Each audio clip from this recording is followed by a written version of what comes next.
ગુજરાતના નદીતંત્રમાં આપણે વાત કરી રહ્યા છીએ મધ્ય ગુજરાતના નદીતંત્ર વિશે. મધ્ય ગુજરાતના નદીતંત્રમાં આપણે સાબરમતી નદીતંત્ર પૂર્ણ કર્યું. સાબરમતી અને એની સહાયક નદીઓ પૂર્ણ કર્યા બાદ આપણે હજી પણ ફોકસ રાખવાનું છે માત્ર મધ્ય ગુજરાત પર જ. એમાંય આપણે મહી નદીની વાત કરવી હોય તો આ નદી છે ને અન્ય નદીઓ કરતાં થોડીક અલગ પડે છે. હવે તમને એવું થાય કે મેડમ અલગ એટલે પેલું બનાસ સરસ્વતી રૂપેણના જેમાં અંતસ્ત છે? ના, અલગ એટલે સાબરમતીના જેમ બહુ બધા જિલ્લાઓમાંથી વહન કરે છે, સાબરમતી જેટલી લાંબી છે એનાથી વધારે મોટી છે? ના, આ નદીના વહનની દિશા થોડીક બાકી બધી નદીઓના કમ્પેરિઝનમાં અલગ છે. મહી નદીની વાત કરો તો એનું ઉદ્ગમ, એનું વહન અને એનું અંત જે પ્રમાણે છે ને એ પ્રમાણે as compare to other reverse આ છે ને ઊંધી દિશામાં વહન કરે છે. જો હું તમને સમજાવું કેવી રીતે. જનરલી આપણે વાત કરી પહેલાં બનાસ, સરસ્વતી અને રૂપેણ વિશે, રાઈટ? બનાસ, સરસ્વતી અને રૂપેણ વિશે. આ બનાસ, સરસ્વતી અને રૂપેણ કઈ રીતે આવતી હતી? તો કે એ ઈશાનથી નૈઋત્ય તરફ આવતી હતી. કાઇન્ડ ઓફ, ચલો હું તમને ખબર જ છે કે આ ઈશાન દિશા છે ને આ નૈઋત્ય દિશા છે, પણ હું તમને તો પણ એપ્રોક્સ પૂછું તો તમે શું કહો? તો કે મેડમ કાઇન્ડ ઓફ ઉત્તરથી દક્ષિણ બાજુ છે. સેમ ટુ સેમ સાબરમતી પણ આ રીતે વહન કરતી હતી, રાઈટ? કાઇન્ડ ઓફ કઈ બાજુ? તો કે ઉત્તરથી દક્ષિણ બાજુ. સેમ એ રીતે મેશ્વો, માઝમ, વાત્રક, ખારી, શેરડી બધી ક્યાંક ને ક્યાંક ભલે ને પૂર્વથી પશ્ચિમે જતી હોય કે પશ્ચિમથી પૂર્વમાં જતી હોય, ક્યાંક ને ક્યાંક એ બધી નદીઓ એ જ રીતે વહન કરતી હતી કે ઇનડાયરેક્ટલી તો એ ઉપરથી નીચે તરફ એટલે કે ઉત્તરથી દક્ષિણ તરફ જ આવે. પણ મહી નદી છે ને આમાં એક નાનકડા અપવાદમાં છે. કેવી રીતે? તો ધ્યાનથી સમજો. મહી નદીનો ઉદ્ભવ થાય છે મધ્યપ્રદેશના ધાર જિલ્લામાં વિંધ્ય પર્વતમાળા પાસે આવેલા મેહદ સરોવરમાં. ધ્યાનથી સમજો. મધ્યપ્રદેશના ધાર પાસે મેહદમાંથી નીકળીને મહી જાય છે ઉત્તર તરફ. જનરલી બધી નદીઓ કઈ બાજુ આવતી હતી? જો બનાસ, સરસ્વતી, રૂપેણ થોડીક દક્ષિણ તરફ, સાબરમતી, વાત્રક, મેશ્વો, માઝૂમ, શેરડી, ખારી બધી ક્યાંક ને ક્યાંક દક્ષિણ તરફ, રાઈટ? આ પહેલી એવી નદી તળ ગુજરાતની આવી કે જે મધ્યપ્રદેશથી શરૂ કરીને ઊંધી જઈ રહી છે, એટલે કે ઉત્તરે જઈ રહી છે. હવે આ તો આપણા ગુજરાતની સરહદ છે ને, તો અહીંયા છેક મધ્યપ્રદેશમાંથી શરૂ થઈ છે. તો મધ્યપ્રદેશથી શરૂ થઈને ઉત્તરે જાય તો અહીંયા કયું રાજ્ય આવે? રાજસ્થાન. એટલે હવે મહી મધ્યપ્રદેશથી ચાલુ કરીને ઉપર વહેવા માંડી એટલે એ પહોંચી ગઈ રાજસ્થાનમાં. પછી રાજસ્થાનમાંથી મહી નદીને યાદ આવ્યું કે આપણે કઈ દિશામાં ચાલ્યા? ખોટી બસમાં બેસી ગયા. આપણે તો જવાનું હતું ગુજરાતમાં. એટલે પછી ગુજરાતમાં પ્રવેશમાં ફરી કટ મારીને યુટર્ન લઈને પાછી આવી અને ત્યારબાદ એ ગુજરાતમાં મહીસાગર, પંચમહાલ, ખેડા, વડોદરા અને આણંદ જિલ્લામાંથી વહીને ખંભાતના અખાતમાં સમાઈ ગઈ.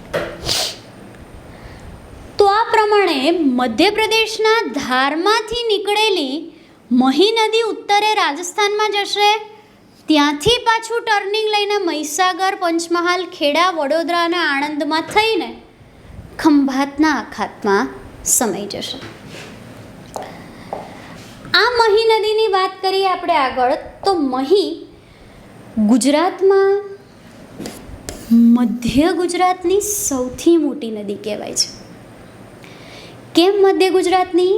તો કે યાદ કરો, ઉત્તર ગુજરાતની સૌથી મોટી નદી કઈ હતી?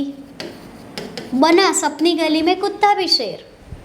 બરાબર. હમણાં એવું કહે કે આખા ગુજરાતની સૌથી મોટી તો બનાસ તો ક્યાંય ના આવે, નર્મદા આવી જાય. પણ નર્મદા તો દક્ષિણમાં છે. બરાબર. જે રાષ્ટ્રપતિની ચૂંટણી લડી શકે એ જ લડી શકે, પછી સરપંચની ચૂંટણી લડવાવાળો રાષ્ટ્રપતિની ચૂંટણીમાં ના જાય. બરાબર. આખા ગુજરાતની સૌથી મોટી નર્મદા જ હોય. પણ એમાંય પાછું ડિવિઝન થાય કે ભાઈ ઉત્તર ગુજરાતની સૌથી મોટી તો કે બનાસ, દક્ષિણ ગુજરાતની સૌથી મોટી કહો કે આખા ગુજરાતની સૌથી મોટી કહો તો કે નર્મદા.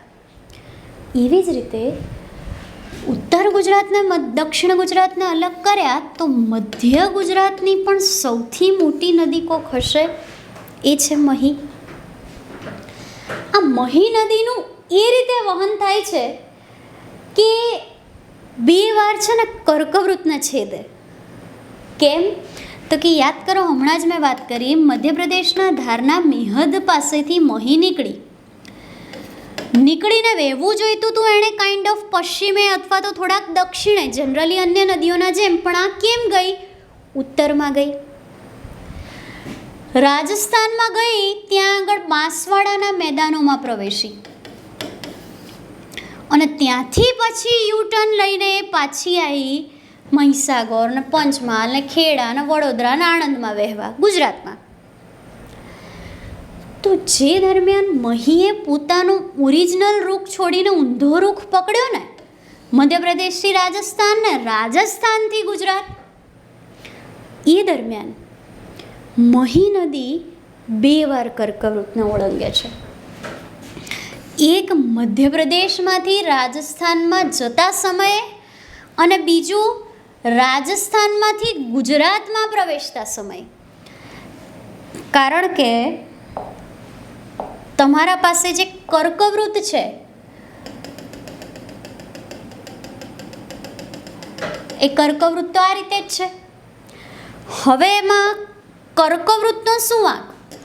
મહી નદીનું વહન જનરલી આ રીતે મધ્યપ્રદેશથી રાજસ્થાનમાં ને પાછું યુટર્ન લઈને મહીસાગરમાં ગુજરાત તરફ આવવાનું છે. તો સ્વાભાવિક છે કે એણે નાનકડી મિસ્ટેક કરી એટલે બે વાર કર્કવૃતને ઓળંગશે. એકવાર મધ્યપ્રદેશથી રાજસ્થાન તરફ જતા અને બીજી વાર રાજસ્થાનથી ગુજરાત તરફ આવતા.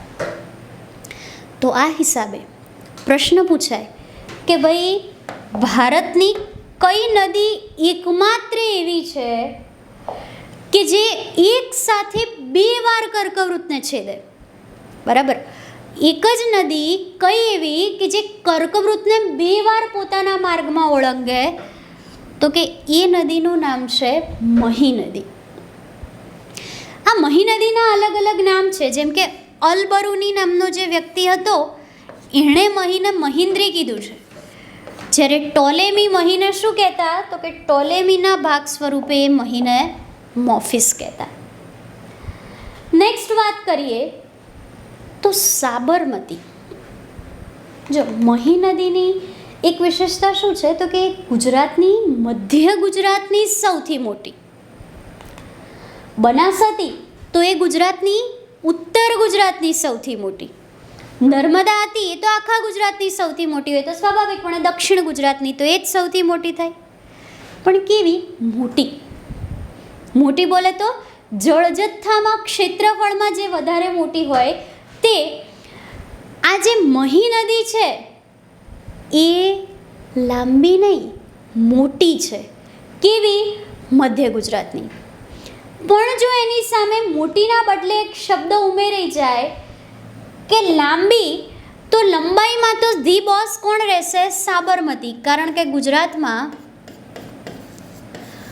321 કિલોમીટરની લંબાઈ સાથે સાબરકાંઠા, મહેસાણા, ગાંધીનગર, અમદાવાદ, ખેડા, આણંદ જિલ્લા સાથે 6 જિલ્લામાં વહન કરીને સૌથી વધારે લાંબી નદી હોવાનું કોમ્પિટિશન તો સાબરમતી જ જીતે છે. પણ સાબરમતી પછી બીજા નંબરે સૌથી વધારે જિલ્લા કવર કરતી હોય, એક સાથે 5 જિલ્લા કવર કરે છે એવી નદી મહી છે. બરાબર. જો એ મહીસાગર, પંચમહાલ, ખેડા, વડોદરા, આણંદ જિલ્લો કવર કરીને ખંભાતના અખાતમાં જાય છે. આ નદી ચરોતરમાં વહન કરે છે. હવે તમને પ્રશ્ન અહીંયા ના થવો જોઈએ કે ભાઈ ચરોતર એટલે શું. તમને ખબર જ છે કે ખેડા અને આણંદ જિલ્લા વચ્ચે,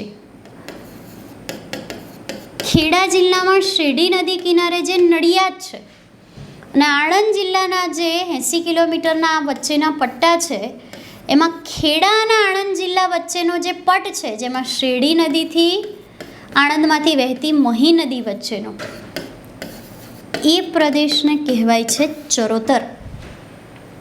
અને મહી નદી બસા મુખ્યત્વે ચરોતર પ્રદેશમાંથી વહન કરે છે. ચરોતર વિશે ક્યાં સમજ્યા? તો કે જ્યારે તળ ગુજરાતના મેદાનો સમજતા હતા ને ભૂપૃષ્ઠમાં, ત્યારે એના વિશે આપણે ડિટેલમાં સમજ્યા છીએ. મહીની સહાયક નદીઓની વાત કરીએ તો અનાસ, પાનમ, મિસરી, ગળતી આ બધી મહીની ઉપનદીઓ છે. અને અન્ય એક નદી મહીને ખેડા જિલ્લાના ઠાસરા તાલુકા પાસે બનેલા નવા તાલુકા એટલે કે ગલતેશ્વરમાં મળે છે. આ ગળતેશ્વરમાં 2 નદીઓનો સંગમ થાય છે, મહી અને ગળતી. પાનમ, અનાસ, મિસરી તો ખરી જ મહીની સહાયક નદીઓ, પણ એ સિવાય ઠાસરા પાસે ગલતેશ્વરમાં પણ ગળતી નદીનો મહી સાથે સંગમ થાય છે.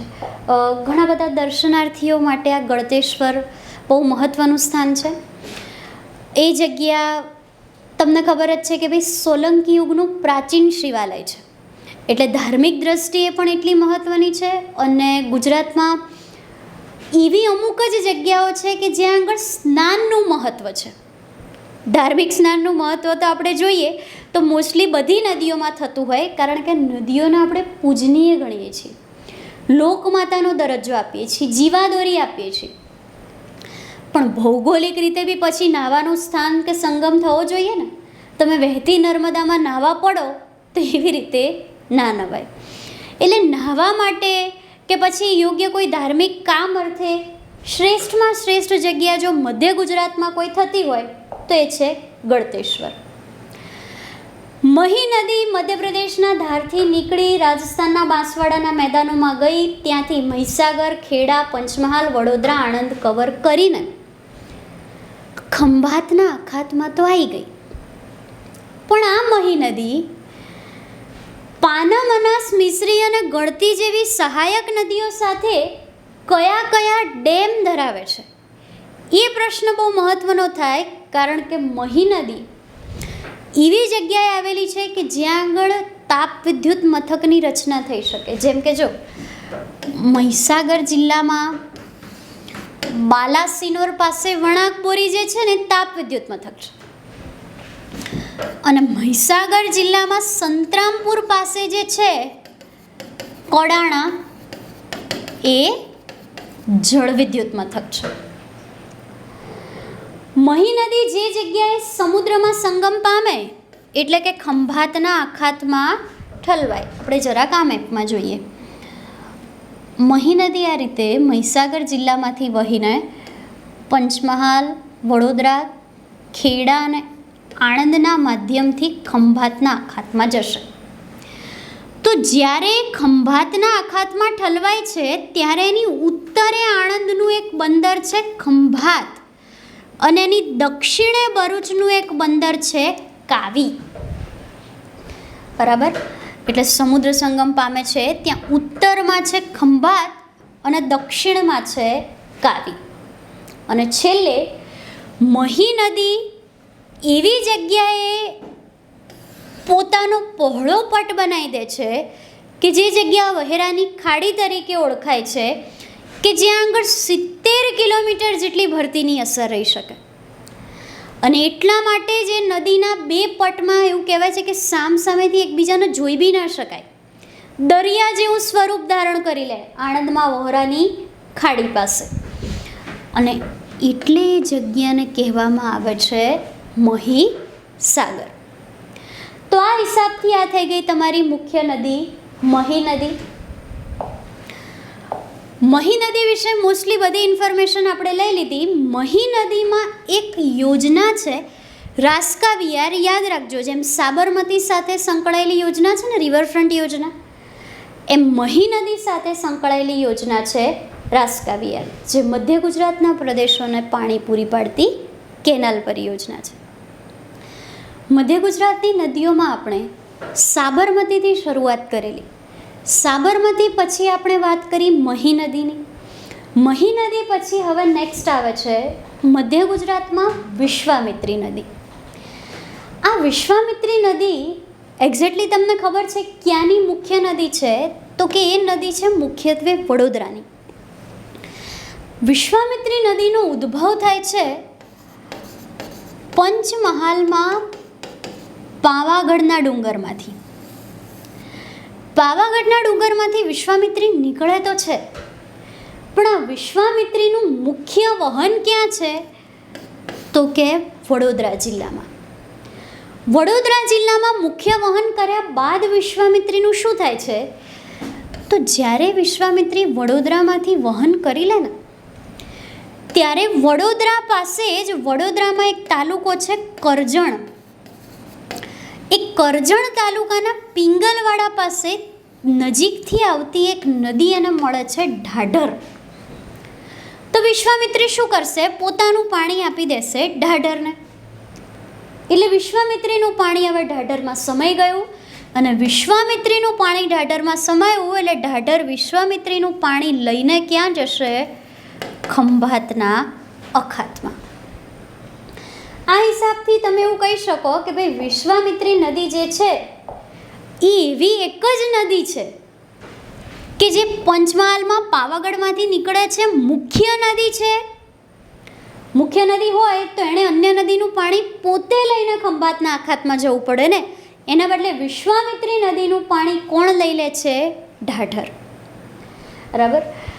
આ વિશ્વામિત્રી નદીમાં સૌથી વધારે વિશિષ્ટ કોઈ વસ્તુ હોય તો એ છે મગર. 2-3 વર્ષ પહેલાં વધારે પડતો વરસાદ થઈ ગયો હતો. યાદ હોય તો તમને વડોદરાનો જે આજવા ડેમ છે ઓવરફ્લો થઈ ગયો હતો, તો મગરો નહીં બહાર નીકળી ગયા હતા. કેમ? તો કે વડોદરા સિટી જે નદી કિનારે છે વિશ્વામિત્રી, વડોદરાને પાણી જે પૂરું પાડે છે આજવા ડેમ, એમાંથી જ હવે ઓવરફ્લો થઈ ગયું, તો મગરો તો બહાર આવી જ જશે. એટલે સૌથી વધારે મગરોની સંખ્યા કઈ નદીમાં છે? વિશ્વામિત્રીમાં. આપણે આગળ પણ વાત કરી કે ભાઈ ગુજરાતમાં નાઇલ નદી નથી, પણ ગુજરાતમાં નાઇલ જેવી નદી કઈ છે? તો કે ગુજરાતમાં નાઇલ જેવી છે સાબરમતી. જેમ કે નાઇલ લાંબી છે તો ગુજરાતમાં લાંબી સાબરમતી છે, તો તમે એવું કહી શકો કે સાબરમતી ગુજરાતની નાઇલ છે. સેમ ટુ સેમ ગુજરાતમાં આફ્રિકાની લિમ્પોપો નદી નથી કે જેમાં સૌથી વધારે મગરો છે, પણ લિમ્પોપો જેવી નદી છે કે જેમાં ગુજરાતના સૌથી વધારે મગરો રહે છે. તો મગરોની મોટી સંખ્યાના કારણે આ નદીને લિમ્પોપો ઓફ ગુજરાત પણ કહેવાય છે. બરાબર. અને બસ વિશ્વામિત્રી નદી પંચમહાલના પાવાગઢમાંથી નીકળી સૌથી વધારે વહન વડોદરા પ્રોપર વડોદરામાં કરી. વડોદરા શહેર કઈ નદી કિનારે વસેલું છે? તો કે વિશ્વામિત્રી. વિશ્વામિત્રી વડોદરાના પોતાના કિનારે સમાવીને વડોદરા જિલ્લાના કરજણ તાલુકાના પિંગલવાડા પાસે ઢાઢર નદીને મળી જાય છે. આ વાત થઈ ગઈ લિમ્પોપો ઓફ ગુજરાત તરીકે ઓળખાતી વિશ્વામિત્રી નદીની. હવે વિશ્વામિત્રી જેને મળે છે એવી ઢાઢર નદીની આપણે વાત કરીએ. ઢાઢર નદી પણ સેમ ટુ સેમ જેવી રીતે વિશ્વામિત્રી નહીં પંચમહાલના પાવાગઢમાંથી નીકળતી હતી, એવી જ રીતે ઢાઢર પણ પાવાગઢ નજીકના ડુંગરામાંથી જ નીકળે છે. પાવાગઢના ડુંગરમાંથી નીકળીને ઢાઢર પંચમહાલ અને વડોદરામાંથી પસાર થાય છે અને વડોદરા જિલ્લામાં કરજણ તાલુકામાં પિંગલવાડા પાસે વિશ્વામિત્રીનું પાણી લઈ લે છે, એટલે કે વિશ્વામિત્રી એને મળી જાય છે. અને છેલ્લે ઢાઢર ભરૂચમાં થઈને ભરૂચના જંબુસર નજીક ખંભાતના અખાતને મળી જાય છે. આ વડોદરાની મુખ્ય નદી છે વિશ્વામિત્રી, જે આ રીતે પંચમહાલમાંથી નીકળે છે. પંચમહાલમાંથી જ નીકળતી ઢાઢર નદીમાં વિશ્વામિત્રી સમાઈ જાય છે. હવે આ વિશ્વામિત્રીએ તો પોતાનું પાણી ઢાઢરને આપી દીધું, પણ ઢાઢરે જો ખંભાતના અખાતમાં જવું હોય તો વડોદરાના માધ્યમથી નહીં જવાય. કેમ કે વડોદરા પાસે દરિયા કિનારો નથી. ખંભાતના અખાતમાં જવા યા તો એમણે આણંદમાં જવું પડે ને યા તો ભરૂચમાં જવું પડે. તો એ ભરૂચના જંબુસર પાસેથી કોને મળી જાય છે? તો કે ખંભાતના અખાતને. નેક્સ્ટ આપણે વાત કરવાની છે ઓરસંગ નદી વિશે. મધ્ય ગુજરાત અને દક્ષિણ ગુજરાતના જોડતા ભાગ તરીકે તમે આ ઢાઢર, વિશ્વામિત્રીને ઓરસંગને લઈ શકો. આ ઓરસંગ નદી મુખ્યત્વે નદી છે છોટા ઉદેપુરની. એનો ઉદ્ભવ થાય છે છોટા ઉદેપુરમાં અને છોટા ઉદેપુરમાંથી નીકળીને એ વડોદરા જિલ્લામાં વહન કરે છે. છોટા ઉદેપુર અને વડોદરા આ બંનેમાંથી વહન કર્યા બાદ જેવી રીતે નહીં વિશ્વામિત્રી પંચમહાલમાંથી આવી વડોદરામાંથી વહન કર્યું પછી ઊભી રહી ગઈ. કેમ? તો કે એને ખબર જ છે કે પાછળ ઢાઢર આવે છે, એટલે હું મારું પાણી ઢાઢરને આપી દઈશ ને આ રીતે ઢાઢર મારું પાણી લઈને જશે. સેમ ટુ સેમ ઓરસંગ નદી પણ છોટા ઉદેપુર પાસેથી નીકળે છે. ત્યાંથી વડોદરામાં એ જ્યારે જશે ને ત્યારે એને ખબર જ છે કે ભાઈ ઓલરેડી નર્મદા નદી મારા માટે આવે જ છે પાછળ. એટલે ઓરસંગ નદી પોતાનું પાણી કોને આપી દેશે? તો કે ચાંદોદ કરનાળી પાસે, વડોદરા જિલ્લામાં ચાંદોદ કરનાળી પાસે ઓરસંગ નદી પોતાનું પાણી આપી દેશે નર્મદા નદીને. અને આ હિસાબે તમે એવું કહી શકો કે ભાઈ છોટાઉદેપુરના જેતપુર, પાવી અને સંખેડા આ બંને વસેલા છે ઓરસંગ નદીના કિનારે. આ સાથે જ આપણું મધ્ય ગુજરાતનું નદીતંત્ર પૂરું થયું.